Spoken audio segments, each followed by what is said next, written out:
Everyone. सो आज का हमारा डिस्कशन का टॉपिक है RJS 2024 जो अभी अभी आप देख के आए हो। और इसको लेके सब लोग बड़ा डाउट में है कि कट ऑफ क्या रहने वाली है, क्या हमें मेंस की तैयारी करनी चाहिए नहीं करनी चाहिए, क्या हमें दूसरे पेपर की तरफ मूव ऑन कर देना चाहिए, क्या इसी पेपर में लगे रहना चाहिए, इसके मेंस की तैयारी करनी चाहिए या फिर हमें इसको छोड़ के आगे बढ़ जाना चाहिए। तो मैं आपका टाइम ना वेस्ट करते हुए आपको जल्दी से बता देती हूँ कि इस बार क्या होने वाला है। ठीक है, बहुत सारे कोचिंग सेंटर्स हैं जो अपनी अपनी प्रिडिक्शंस कर रहे हैं, किसी का कहना है कुछ, किसी का कुछ, बट जो मेरा कहना है वो मैं आपको बता देती हूँ। जैसे कि आप सबको पता है कि अगर हम 2021 की कट ऑफ देखें तो वो कट ऑफ कितनी थी, वो कट ऑफ थी 72 जनरल कैटेगरी की, और उस टाइम सीट्स भी कम थी, इतनी सीट्स नहीं थी। उसके बाद अगर मैं आपको जल्दी से 2019 की कट ऑफ बताऊं तो वो थी सिर्फ और सिर्फ 60, क्योंकि उस टाइम सीट्स अप्रॉक्सीमेटली 197 के अराउंड थी, है ना। तो कट ऑफ कितनी गई थी, सिर्फ 60 मार्क्स पे कट ऑफ गई थी। उससे पहले अगर 2017 की बात की जाए तो कट ऑफ गई थी 63, और अगर मैं उससे पहले की बताऊं तो अप्रॉक्सीमेटली हमेशा कट ऑफ 60 से लेकर 70 के अराउंड रही है ना।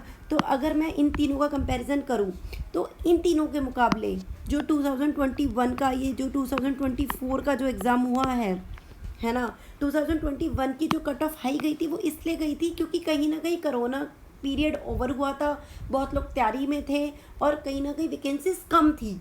ठीक है, ऐसा कुछ नहीं है कि नंबर ऑफ़ पीपल ज़्यादा हैं पेपर देने वाले तो कट ऑफ बहुत हाई रहेगी।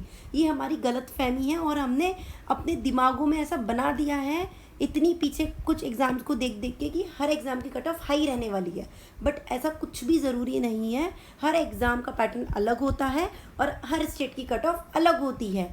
और आप सबको पता है राजस्थान में कौन अपीयर होता है, राजस्थान में ज़्यादातर बच्चे वो अपीयर होते हैं जो अपीयरिंग होते हैं LLB में, है ना, या जो फ्रेशर्स होते हैं। आप लोगों ने देखा होगा, आप भी फ्रेशर्स होंगे और आपके साथ भी आप नोन में जानते होंगे वो बहुत सारे फ्रेशर्स ने फॉर्म भरा होता है।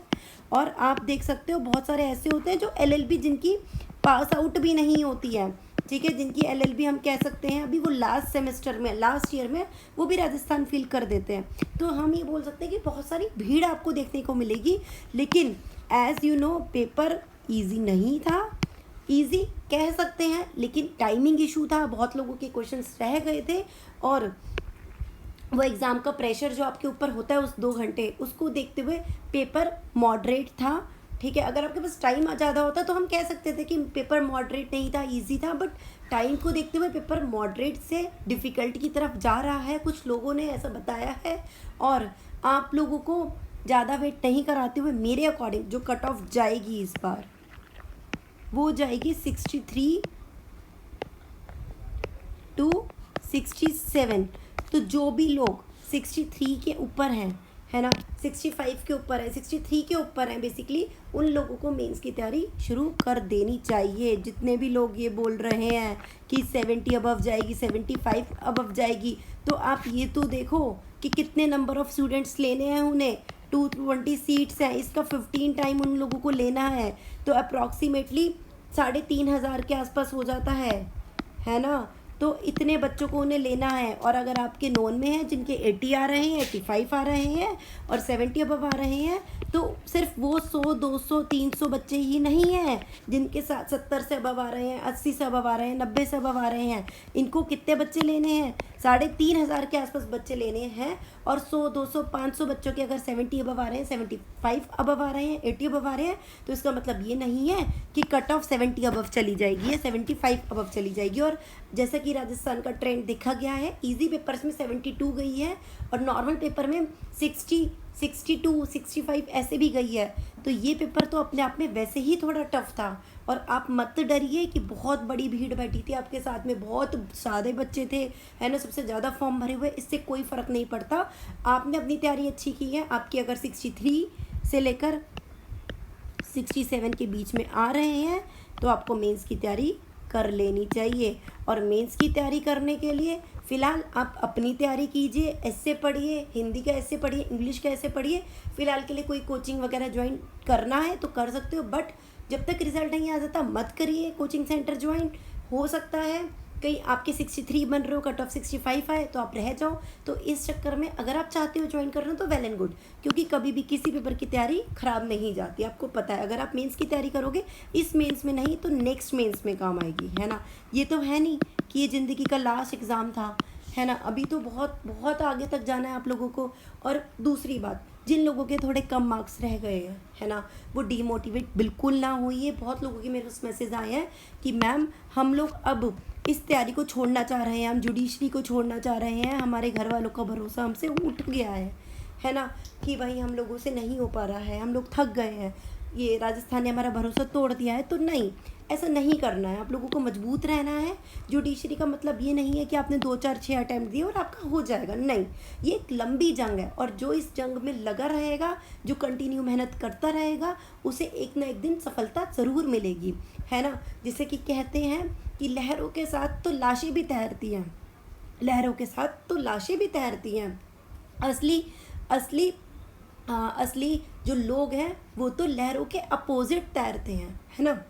अगर अगर कोई जिंदा इंसान है और वो पानी के बहाव में ही तैर रहा है, तो वो क्या है, वो एक जिंदा लाश है ना।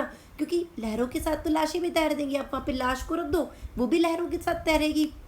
लेकिन आप असली इंसान कब हो, जब आप उसके अपोजिट डायरेक्शन में दौड़ना स्टार्ट करते हो, ठीक है। जब आपको दिख रहा है आपसे नहीं हो रहा, या आपके इसमें कम आए, तो आपको डिमोटिवेट नहीं हो रहा, आपको इसे मोटिवेशन बनाना है, अपनी कमियों पे काम करना है और देखना है कि भाई मेरे से कमी कहाँ हुई थी, कौन सा सब्जेक्ट मेरा वीक है, इसको मुझे स्ट्रॉन्ग करना है और अगली बार मैदान में और ज़्यादा प्रिपरेशन के साथ उतरना है। इसका मतलब क्या है कि कौन से हथियार मेरे कच्चे रहे, कौन से हथियारों ने मेरा साथ नहीं दिया, है ना, कि मेरा सीपीसी ने साथ नहीं दिया, सीआरपीसी मेरा वीक था, कौन सा पार्ट मेरा वीक था, कौन सा हथियार मेरा वीक था जब मैं जंग में उतरा। उस वीक हथियार को आपको क्या करना है, फाइंड आउट करना है, और उस वीक हथियार को आपको क्या करना है, शार्प करना है। कहते हैं ना, हथियार लो तो उसको क्या करो, शार्प करो, और फिर जंग में उतरो। और ऐसी जंग में उतरो कि भाई प्री मेंस इंटरव्यू सब क्लियर हो जाए, है ना। तो प्लीज़ किसी को भी मायूस नहीं होना है, और अगर आप लगे रहते हैं तो एक ना एक दिन सफलता आपको ज़रूर मिलती है। और मेरा कोई भी मोटिव नहीं है कि आप कोचिंग सेंटर करो या कुछ करो, मैं पर्टिकुलर किसी कोचिंग की तरफ से नहीं हूँ। आप लोग बस, मेरा मोटिव ये है कि बहुत लोग बहुत डिलीमा में है कि हम तैयारी करें या ना करें, क्योंकि 63 से लेकर 65 66 वाले बच्चे जो हैं वो कहीं ना कहीं बॉर्डर लाइन पे हैं। I know, I can feel the pressure, ठीक है। बट लेकिन मेरा मतलब यही है कि आप लोग करो तैयारी, देखा जाएगा, होप फॉर द बेस्ट। होना होगा तो 60 पे भी हो जाएगा, 62 पे भी हो जाएगा, 63 पे भी हो जाएगा, बट अगर नहीं होना होगा तो 75 का भी नहीं होगा। बस मैं ये जानती हूँ। And thank you so much, आप लोगों ने मुझे सुना, आप लोगों ने पूरी वीडियो देखी। तो please like my video and subscribe my channel for more videos. And next हम लोग मेंस के बारे में बात करेंगे कि हमें क्या करना चाहिए, कैसे करना चाहिए। बट लेकिन जिसके भी 63 अबव आ रहे हैं उनको मेंस की तैयारी कर देना चाहिए, चाहे कट ऑफ 65 रहे, 67 रहे, इससे हमें फ़र्क नहीं पड़ता। बट 63 अबव है आपके, 62 हैं, तो भी आपको तैयारी स्टार्ट कर देनी चाहिए। Thank you so much.